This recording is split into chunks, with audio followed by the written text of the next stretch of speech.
लखनऊ में योगी हुकूमत की जानिब से तशद्दुद के मुल्ज़मीन की तस्वीर और होर्डिंग लगाने का मामला सुप्रीम कोर्ट पहुंच चुका है और अब इस मामले में कल समाअत होगी। वाज़ेह है कि इलाहाबाद हाई कोर्ट ने होर्डिंग आवेजा करने के मामले में योगी हुकूमत पर फटकार लगाई थी और कहा कि आप किसी की प्राइवेसी के साथ खिलवाड़ नहीं कर सकते और किसी कानून के तहत आपसे होर्डिंग लगाया गया है। इलाहाबाद हाई कोर्ट ने होर्डिंग को फौरन हटाने का हुक्म दिया था, ताहम योगी हुकूमत ने इस मामले में सुप्रीम कोर्ट से रुजू किया है।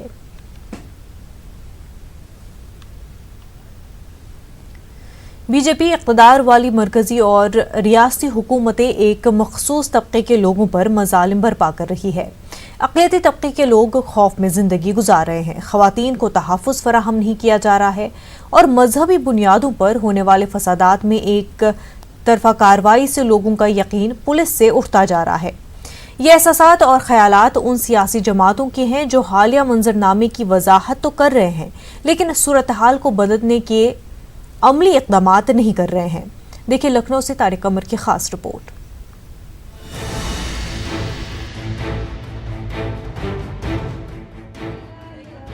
सियासत ने जो रुख इख्तियार कर रखा है उससे आम आदमी मुतमईन नहीं है और अगर बात अक़लियत के ताल्लुक से की जाए तो मंजरनामा निहायत अफसोसनाक है। फसादात की तबाही से पुलिस की कार्रवाई तक निशाने पर एक मखसूस तबके के लोग ही दिखाई देते हैं और ये सब एक मंसूबा बंद साजिश के तहत सियासी मफाद के हुसूल के लिए किया जा रहा है। उत्तर प्रदेश की भाजपा सरकार के अंतर्गत महिलाएं सुरक्षित हैं। आए दिन यहाँ पे हत्या, रेप, बलात्कार की घटनाएं हो रही हैं। उन जो आरोप लग रहे हैं सरकार पे, उस पे कोई कार्रवाई न करके अगर ये कहें कि महिलाओं को बहका रहे हैं तो बहुत ही निंदनीय कृत्य है। उत्तर प्रदेश की सरकार और उसकी सारी मशीनरी सिर्फ लूट तंत्र में शामिल है। यही कारण है कि जो उनका संवैधानिक दायित्व है उसका पालन नहीं। बात सिर्फ उत्तर प्रदेश की नहीं, दिल्ली के हालिया फसाद और उसके बाद की कार्रवाइयों पर भी सियासी जमातों के लोग यही कह रहे हैं कि पुलिस सिर्फ सरकारी मशीनरी की तरह काम कर रही है, जो मुल्क के आइन व दस्तूर के खिलाफ ही नहीं बल्कि इंसानियत के भी खिलाफ है। सरकार को चाहिए था कि वो जो भ्रांतियां हैं, जो जिस बात को लेकर के लोग आंदोलित हैं, उस पर अपना कोई सरकार क्लेरिफिकेशन करती, सरकार स्पष्टीकरण देती कि किस बात को लेकर के लोग आंदोलन कर रहे हैं। जिस बात को लेकर के लोग आंदोलन कर रहे हैं उस पर सरकार का कोई क्लेरिफिकेशन नहीं आ रहा है। यह सरकार की नैतिक राजनैतिक जिम्मेदारी है कि वह इससे पर्दाफाश करे। आप गृह सचिव से पूछिए, खुफिया विभाग के मुखिया से पूछिए, ऐसा क्यों हो रहा है कि एफआईआर के बाद भी अभी तक भड़काने वाले लोग जेल की सलाखों के पीछे नहीं हैं। यहाँ एक सवाल ये भी है कि क्या सिर्फ बयानबाजी से हालात बदल जाएंगे या उसके लिए जमीन पर उतरकर काम करना होगा। देखा यही जा रहा है कि बीजेपी के अक़लियत मुखालिफ इक़दामात की मजम्मत तो सभी जमातें कर रही हैं, लेकिन मुजालिम रोकने के लिए अमली इक़दामात किसी भी जमात की जानिब से नहीं किए जा रहे हैं। न्यूज़ 18 उर्दू के लिए लखनऊ से तारिक कमर की रिपोर्ट। मतदाता जागरूक संघ का मानना है कि बीजेपी मजहबी बुनियाद पर हिंदू और मुसलमानों में फासले पैदा करके सियासी मफाद हासिल कर रही है। लालबाग में मुनक्किदा मीटिंग के बाद संघ के सेक्रेटरी मोहम्मद इमरान ने वाजे किया कि इन हालात को बदलने के लिए सिर्फ मुसलमानों को ही नहीं बल्कि मुल्क के सभी सेक्युलर मिजाज लोगों को आगे आने की जरूरत है। भारतीय जनता पार्टी और आरएसएस की ये मंशा है कि पूरे हिंदुओं को एक दिखाने की बात कर रहे हैं, जबकि वो खुद हिंदुओं के खिलाफ है। अभी आपने देखा होगा कानपुर में किस तरीके से दलितों को मारा गया, अत्याचार हुआ, उस पर ना मोहन भागवत बोले ना कुछ बोले। तो इससे साफ जाहिर है ये हिंदुओं के नहीं हैं, ये कुर्सी के हैं। कुर्सी के लिए उनको कुछ भी किसी से भी किसी को लड़ाना पड़े ये लड़ा देंगे, अगर मुल्कों से भी लड़ना पड़े तो ये लड़ेंगे। तो ये इनका मफाद है। अगर ये हिंदू परस्त होते तो मानसरोवर इतना बड़ा इनका धार्मिक स्थल है, वो चाइना के पास है। आज तक के मैंने नहीं सुना किसी भी हुकूमत ने ये कहा हो कि हमें मानसरोवर चाहिए। बैरून ममालिक के साथ हिंदुस्तान में दहशत का नाम बन चुके कोरोना वायरस की जांच करने की जिम्मेदारी अब अलीगढ़ मुस्लिम यूनिवर्सिटी के जवाहरलाल नेहरू मेडिकल कॉलेज के सुपुर्द की गई है। हुकूमत हिंद की जानिब से एएमयू को आगरा, इटावा और अलीगढ़ में कोरोना के मरीजों की जांच का जिम्मा सौंपा गया है। जिस तरह से आगरा में कोरोना वायरस के मुश्तबा मरीज मिले हैं, उसके बाद ये जिम्मेदारी एएमयू के लिए काफी अहम मानी जा रही है, जिसके लिए एएमयू में बाकायदा लैब तैयार है और टीम पूरी मेहनत से काम कर रही है। हमारे पास एक VRDL प्रोजेक्ट है वायरस डिटेक्शन के लिए, वो गवर्नमेंट ऑफ इंडिया का प्रोजेक्ट है। उसी में हम लोग को फैसिलिटीज़ दी गई हैं फॉर डिटेक्शन ऑफ वायरसेस। उसी में संडे को उन्होंने हमको एक क्वालिटी कंट्रोल सैंपल भेजा था NIV पूना से, जो हमने टेस्ट करा और उसका रिजल्ट भेजा NIV पूना। उसके बाद इन्होंने हमको ऑथराइज कर दिया है for doing the test for corona virus. हमारे AMU में होगा, यहीं पे JNMC में, और उसमें इन्होंने हमसे अभी कहा है कि आगरा, इटावा और अलीगढ़ का करना है हमको। उत्तर प्रदेश के मुख्तलिफ हिस्सों में कोरोना वायरस के मुश्तबा मरीज मिलने से फैला खौफ अब अलीगढ़ में भी नजर आ रहा है, जहां बड़े पैमाने पर मास्क की खरीदो फरोख्त हो रही है। आलम यह है कि लोग बाहरी अजला से मास्क खरीदने अलीगढ़ पहुंच रहे हैं।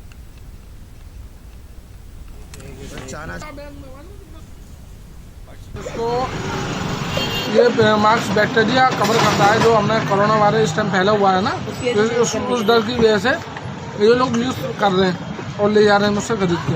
जो फिल्टर वाले मास्क नॉर्मली जो चल रहे हैं, आगरा में 6 पेशेंट पाए गए थे, लेकिन वो उनका जो जब वो करवाया चेकअप तो उसमें निकला नहीं, वो नेगेटिव निकला था। लेकिन वो इस तरीके से डर तो है ही अब। मेरठ में कोरोना वायरस इन्फेक्शन के 4 मुश्तबा मरीजों की जांच रिपोर्ट नेगेटिव आने के बाद अब महकमे सेहत के मकामी आला अफसरान ने राहत की सांस ली है। हालांकि गुज़िश्ता रोज़ कई अखबारात में कोरोना के 4 मरीजों में से एक मरीज को कोरोना वायरस इन्फेक्शन की तस्दीक की खबर शाया होने के बाद महकमे सेहत के आला अफसरान परेशान हो गए थे। ताहम कल शाम तक 4 मरीजों की रिपोर्ट नेगेटिव आने के बाद महकमे सेहत ने राहत की सांस ली और बगैर तस्दीक खबर फैलाने पर तशवीश जाहिर की। CMO ने लोगों से एहतियात बरतने और अफवाहों पर ध्यान न देने की अपील की है।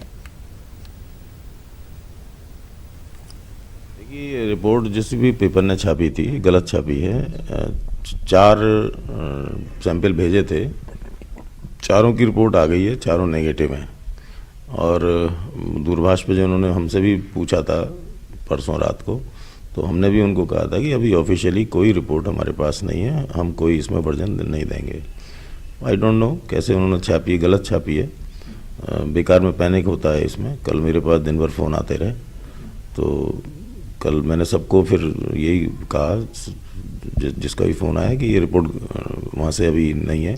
जब दोपहर में रिपोर्ट मेरे पास आई है, उसके बाद मैंने बताया, सबको ग्रुप में बताया कि ये सभी निगेटिव आए हैं, कोई पॉजिटिव हमारे पास केस नहीं आया है। आलमी मंडी में खाम तेल की कीमतों में भारी गिरावट के बाद अब हिंदुस्तान के बाजारों में भी पेट्रोल और डीजल की कीमतों पर उसका असर दिखने लगा है। आज मेरठ में पेट्रोल पंप पर लोगों की भीड़ नजर आई।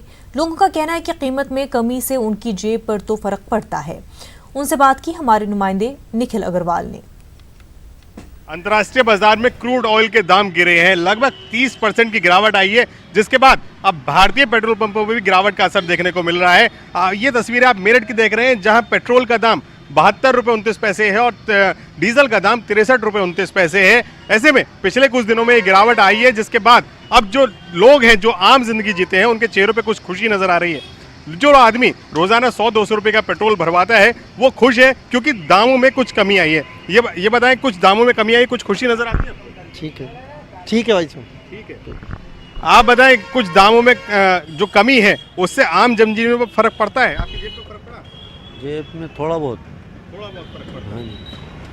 आप बताएं कि दाम कम हुए पेट्रोल और डीजल के, आम जनजीवन में कुछ फर्क पड़ेगा? महंगाई जो बढ़ रही थी, उस पर कहीं ब्रेक लगेगा? अजी पता नहीं, अब पड़ेगा या नहीं पड़ेगा। यहाँ तो जो हिसाब चल रहा है वो हिसाब चल रहा है।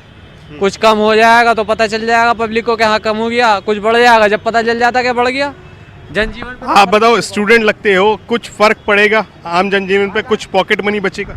नहीं सर, हमें तो लगता नहीं कुछ, कोई फर्क नहीं पड़ता। जो लोग रोजमर्रा का जीवन जी रहे हैं, रोजाना 100, 200, 500 रुपए का पेट्रोल डलवा रहे हैं, उनके जीवन पर कोई खास ऐसा फर्क नहीं पड़ा, क्योंकि पहले भी वो इतने का डलवा रहे थे और अब जब दाम घट गए हैं तो भी इतने का डलवा रहे हैं। ये बताओ, आपके जीवन में कुछ फर्क पड़ता है? पेट्रोल का दाम कुछ घट गया? फर्क तो पड़ता ही, फर्क पड़ता है घटने बढ़ने से। कुछ जेब में कुछ पैसे बचेंगे? यूपी मदरसा बोर्ड के इम्तहानात की कॉपियों के जांचने का सिलसिला कुछ वक्त में शुरू हो रहा है। मेरठ में मनसबिया अरबी कॉलेज को सेंटर बनाया गया है। मनसबिया अरबी कॉलेज सेंटर पर कॉपियां पहुंच चुकी है, लेकिन कॉपी जांचने के लिए अभी असातिज़ा मुकर्रर नहीं किए गए हैं। वहीं कॉपियों के जांचने का सिलसिला शुरू होने से कब्ल मदरसा मुंतज़मीन और ड्यूटी स्टाफ ने अखराजात और इजरत को लेकर एक मरतबा फिर बोर्ड के सामने अपने मुतालबात और तजावीज़ पेश किए हैं। वैसे हमारे पास काफ़ी आ गई हैं, लेकिन डीएमओ साहब का भी लेटर नहीं आया है कि हम लोग किस किस को उन्होंने हमारे साथ जोड़ा है। और कई साल से हम लोगों का जो कापियाँ चेक तो हो रही हैं, लेकिन उसका अभी नहीं आया है। कुछ बीच में कुछ रह गया था, बहुत कुछ उधर का नहीं आया। तो अक्सर ये होता है कि लोग ये कहा करते हैं कि भाई कापी आप हमसे बुला के चेक तो करवा लेते हैं, लेकिन आप हमारी मजदूरी वो नहीं देते, पैसा नहीं देते कापी चेक होने का। मालूमात जब फराम करी कि यूपी बोर्ड की जो पैसे कापियाँ चेक करते हैं टीचर्स को, तो उनको पैसा तुरंत पेमेंट हो जाता है। ये मालूम करने पर ये हुआ कि बजट पहले ही सेंक्शन कर दिया जाता है और जैसे उनकी कॉपियाँ चेक होती हैं और उनके जो बना के हिसाब किताब भेजा जाता है, उनको तुरंत भुगतान कर दिया जाता है। कापी के पैसे मिलना ना मिलना ये तो बहुत पुराना मुतालबा है हमारा, और हम हमेशा से कहते आए हैं कभी पैसे नहीं आ रहे हैं, बजट नहीं मिल पा रहा है। और उस सब की वजूहत सबसे बड़ी ये है कि बजट जितना होना चाहिए उतना बजट में असर नहीं होता है, या अगर उसको मखसूस कर दिया जाए तमाम चीज़ों से, या ख़ुद जो फ़ीस के पैसे भी आते हैं उनको भी तमाम चीज़ रखा जाए, तो मैं समझता हूँ बहुत आसानी के साथ में काम हो सकता है।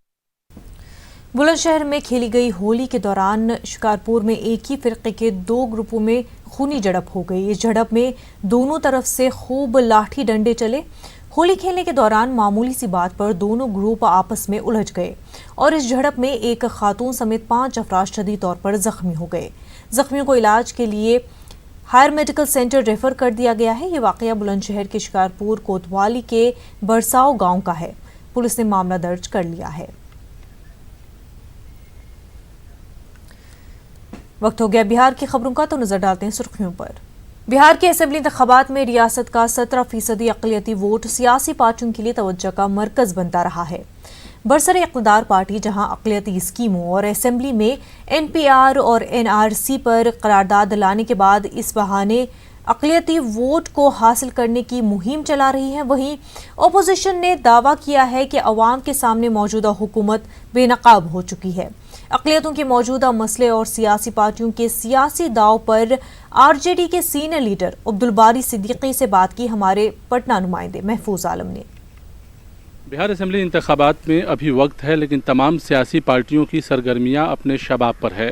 ख़ास तौर से रियासत की 17% अक़लियती आबादी को वोटों को हासिल करने की एक तरह से कहें तमाम सियासी पार्टियों की तरफ से कोशिश की जा रही है, चाहे वो बरसर इक़्तिदार पार्टी हो या अपोजिशन पार्टी हो। हमारे साथ RJD के सीनियर लीडर अब्दुल बारी सिद्दीकी साहब हैं। जानने की कोशिश करते हैं कि अभी जो चल रहा माहौल, सियासी माहौल, क्या कहेंगे सर? अक़लियती आबादी को रिझाने की अगर बात की जाए तो बरसर इक़्तिदार पार्टी की तरफ से काफ़ी कोशिश की जा रही है। उसमें इन लोगों ने ये भी कोशिश किया है कि इमामों को तनख्वाह ये लोग देंगे, ये भी बातचीत जो है वक्फ बोर्ड की जानिब से लोग कर रहे हैं। देखिए, माइनॉरिटी जो है ना वो बिकने वाला कौम नहीं है, और दुनिया में जहाँ भी माइनॉरिटी है वो बहुत ज़्यादा सेंसिटिव होता है और वो छोटी छोटी चीज़ों को भी जो है गौर से एनालाइज करता है।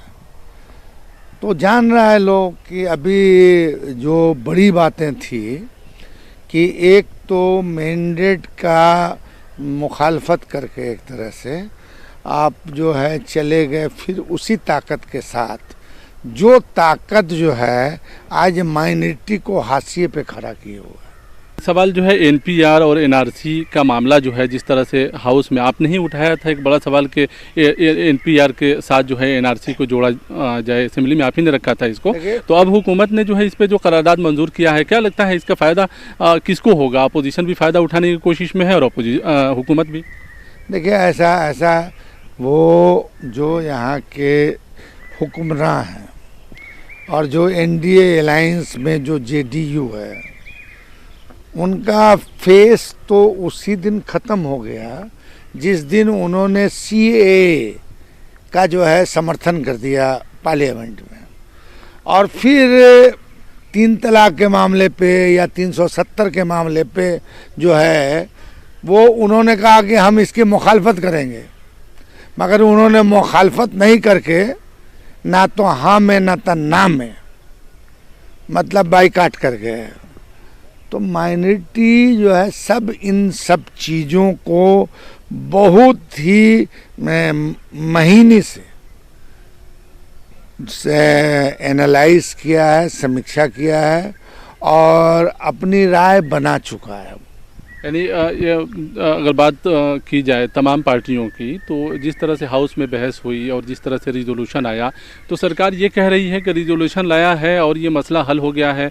खुद आपके अपोजिशन लीडर ने भी कहा था कि अब एहतजाज कर रहे हैं लोगों को मुबारकबाद उनके एहतजाज की वजह से। नहीं, वो एक सिर्फ आप ये कह सकते हैं कि एक साइकोलॉजिकल आपको जो है ताकत मिली है कि जैसे 6 दूसरे राज्यों ने ये प्रस्ताव असेंबली से पास करके भेजा कि हम अपने यहाँ सीएए, एनआरसी और एनपीआर नहीं लागू करेंगे, तो ये सिर्फ साइकोलॉजिकल सेटिस्फेक्शन, इसका कोई फायदा नहीं है। भाई कानून जो बना है उनका लागू करना या ना करना, अगर ये कह दें कि साहब अगर मेरे स्टेट में लागू हुआ तो हम जो है एनडीए में नहीं रहेंगे। वक्फ तरक्याती स्कीम के तहत जो है कहा जा रहा है कि सभी जिलों में वक्फ भवन बनाया जाएगा, तो क्या लगता है अक़लियतों को खुश करने भर की कोशिश है? खाली आप लोग भी तो पूछते नहीं हैं कि वो किस फंड का पैसा, एमएसडीपी फंड का पैसा है। जो एमएसडीपी स्कीम जो है किस सरकार ने स्टार्ट किया था यूपीए, मजबूरी है इनकी, मगर जो पहले खर्चा होता था उसमें उन्होंने कमी कर दी। जैसे अलीगढ़ यूनिवर्सिटी का जो शाख खुला वहाँ, उसमें अब ये सेंटर की तरफ से जो है मदद नहीं हो रही है। क़ारी सिद्दीकी साहब आरजेडी के सीनियर लीडर, और जाहिर है ये कह रहे हैं कि इंतखाबात में लोग अपना मन बना लिए हैं। देखना दिलचस्प होगा कि तमाम सियासी पार्टियों की अपनी कोशिश है, अक़लियती आबादी का क्या फ़ैसला होता है। कैमरामैन नलिन कुमार के साथ महफूज आलम, न्यूज़ 18 पटना। बिहार में अक़लियती वोटों को खुश करने के लिए हुकूमत ने एक नया दांव खेला है। सूबे के मसाजिद के इमाम को तनख्वाह देने पर गौर किया जा रहा है, साथ ही मसाजिद को मजीद मुराद देकर खुश करने की कोशिश हो रही है। माना जा रहा है कि मसाजिद का समाज पर गहरा असर होता है। अगर इमाम हुकूमत के मुराद को कबूल कर लेगा तो उसका मज़बूत पैगाम जाएगा। इस काम में शिया और सुन्नी वक्फ बोर्ड को लगाया गया है।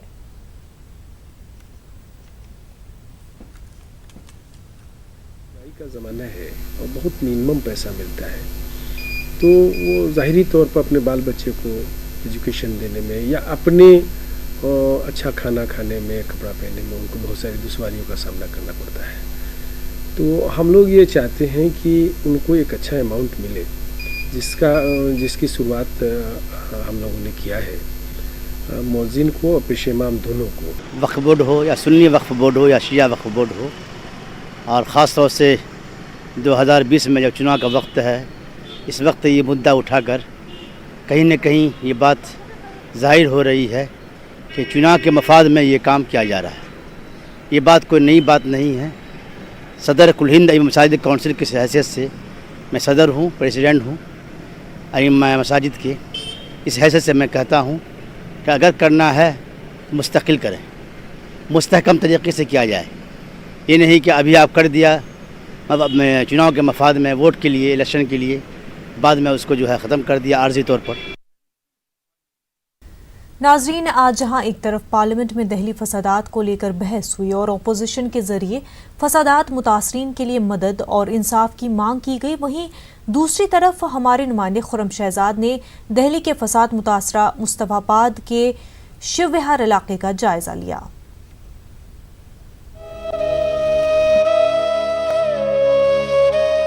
हमारे बच्चों के दिनों में भी बहुत बैठ रही, हमारे बच्चे आगे नहीं रहे।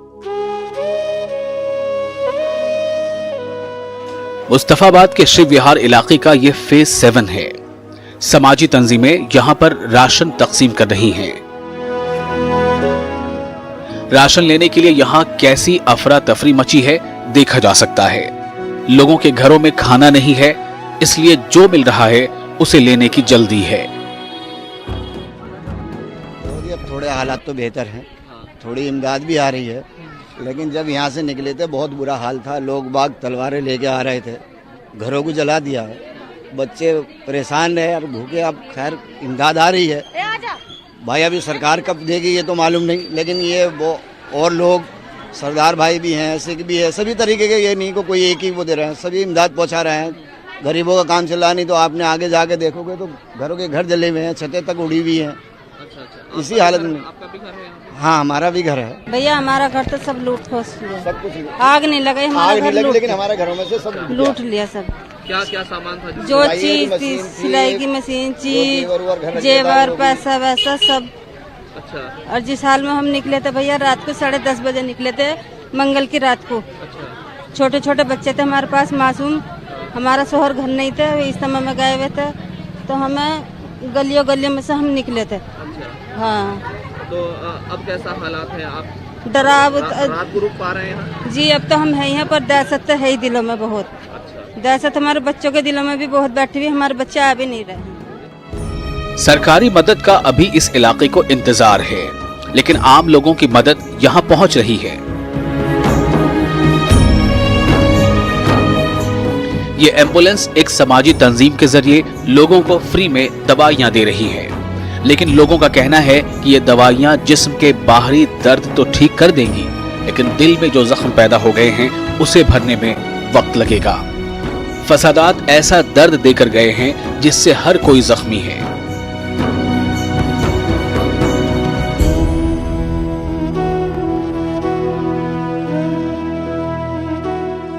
इन लोगों को याद है वो किस तरह से यहाँ से जान बचाकर गए थे, इसलिए रात में अब भी अपने घरों में रहने की हिम्मत नहीं जुटा पाते।